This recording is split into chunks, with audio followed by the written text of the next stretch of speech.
एक केंद्रित मन खतरनाक मन होता है। अगर आप विचार को सशक्त बना लेते हैं तब अचानक उसकी शक्ति जबरदस्त होती है। वो बस आपको देखकर ही आपको बीमार कर सकते हैं। हमारे पास सरल तरीके हैं। ये एक जबरदस्त संभावना है।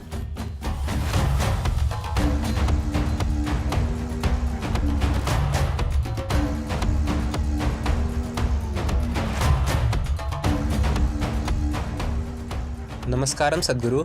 ऐसा कहा जाता है कि बुरी नज़र बुरी किस्मत लेकर आती है और नुकसान भी पहुंचा सकती है। बुरी नज़र क्या होती है और इससे बचने के क्या तरीके हैं? तो क्या ऐसी चीजें होती हैं? हाँ, लोग चीजों को प्रभावित कर सकते हैं। अभी अगर बस मैं इस पानी को लेकर इसे 1 मिनट तक देखता रहूं तो हम आज ये सिद्ध कर सकते हैं कि पानी की मॉलिक्यूलर संरचना बदल जाएगी। तो अब अगर मैं इन्हें देखूं तो क्या इनके अंदर के पानी की मॉलिक्यूलर संरचना नहीं बदलेगी? जरूर बदलेगी। ये पॉजिटिव तरीके से बदल सकती है, ये नेगेटिव तरीके से बदल सकती है। दोनों संभव हैं। एक केंद्रित मन खतरनाक मन होता है। खतरनाक होगा या नहीं, यह उसकी मंशा पर निर्भर करता है। अगर आप विचार को सशक्त कर लें तब वो विचार बहुत शक्तिशाली बन जाता है। गुस्से से भरा दिमाग, काम वासना से भरा दिमाग, प्रेम से भरा हुआ दिमाग, ये सब बहुत शक्तिशाली दिमाग हैं। इसका कारण गुस्सा या प्रेम नहीं है, बस इसलिए क्योंकि वो एक बिंदु पर केंद्रित हो गया है। अगर कोई चीज एक बिंदु पर केंद्रित हो जाए तो अचानक वो बहुत शक्तिशाली हो जाती है। अगर आप ऐसा करें तो ये चोट नहीं पहुंचाएगा, पर आप इसे इस तरह बना लें तो ये चोट पहुंचाएगा, है कि नहीं? क्योंकि ये एक बिंदु पर केंद्रित हो गया है। फोर्स वही है, पर एक बिंदु पर केंद्रित होने से अचानक उसका प्रभाव बहुत बढ़ जाता है। तो ये एक बिंदु पर केंद्रित होना आपकी जागरूकता से हो सकता है, या साधना से, या फिर गुस्से से। जब आप इस व्यक्ति पर एकदम गुस्सा होते हैं तो आपका मन एक जगह केंद्रित हो जाता है। गौर कीजिए, प्यार में यहां वहां घूम सकता है, पर गुस्से और नफरत में दिमाग एक जगह केंद्रित हो जाता है। एक जगह केंद्रित होने से यह प्रभाव डाल सकता है। तो लोग जब गुस्सा, नफरत, लालच के चरम पर होते हैं और वो किसी पर वाकई फोकस करते हैं तो सामने वाले के साथ कुछ चीजें हो सकती हैं। मैं कह रहा हूं हो सकती हैं, जरूरी नहीं कि होंगी ही। ये इस पर भी निर्भर करता है कि आप किस स्थिति में हैं। अगर आप इस तरह से व्यवस्थित हैं कि बाहरी प्रभाव ये तय नहीं करते कि आपके भीतर क्या होता है, तो चाहे जो कोई भी आपको देखे, आप उन चीजों से मुक्त रहेंगे। अगर आप ऐसी स्थिति में हैं जहां लगातार आप अपने आसपास की हर चीज से प्रभावित होते हैं, अगर आप ऐसी स्थिति में हैं तो यह संभव है कि कुछ खास तरह के लोग आपको प्रभावित कर सकते हैं। वो बस देखकर आपको बीमार कर सकते हैं। यह बिल्कुल संभव है। ऐसे लोग भी हैं जो किसी को देखकर उनकी मृत्यु का कारण भी बन सकते हैं। अगर आप किसी के अंदर बस उसे देखकर परमानंद पैदा कर सकते हैं तो आप चाहें तो पीड़ा भी पैदा कर सकते हैं। बस स्विच अलग है, बस इतना ही। यह आपके नल की तरह है। इस तरफ घुमा दें तो गर्म पानी, उस तरफ ठंडा पानी। दिमाग भी बिल्कुल ऐसा ही है।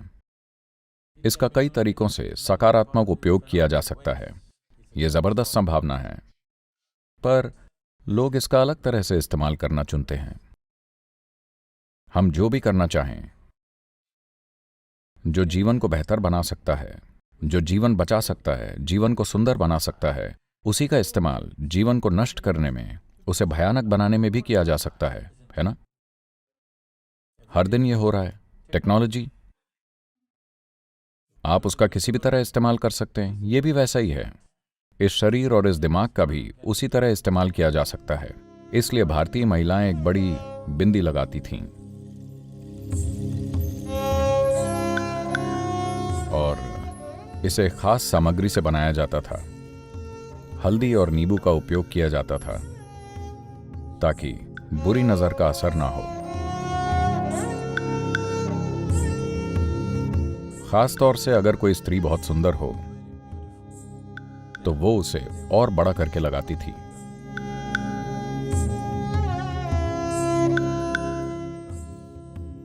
क्योंकि स्वाभाविक रूप से लोगों की नजरें उस पर पड़ती हैं जिसकी भौतिक उपस्थिति आकर्षक होती है, तो उसका स्वास्थ्य और खुशहाली और ये सब प्रभावित ना हो, इसलिए वो बिंदी और बड़ी कर देती थी।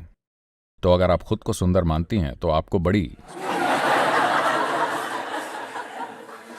आपकी छोटी है, मैं समझ सकता हूं।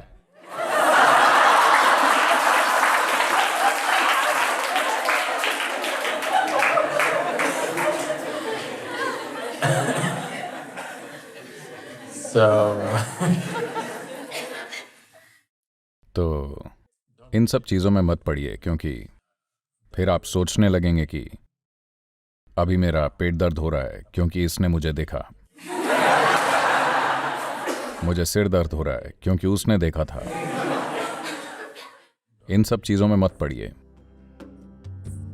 इसके लिए हमारे पास सरल प्रक्रिया है। हम आपको आग से नहलाएंगे। आप जानते हैं आग से नहाना क्या होता है? It's called Kleshanashana.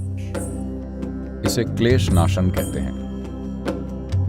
That means an act which will take away the impurities that gather around you. ऐसी क्रिया जो आपके इर्द गिर्द जमी अशुद्धि को दूर कर देगी, क्योंकि आपका शरीर बस यही नहीं है, आपका शरीर यहां तक सीमित नहीं है, ये आगे तक फैला है। क्या आपने गौर किया है? शायद स्त्रियां पुरुषों की तुलना में इसके लिए ज्यादा संवेदनशील होती हैं।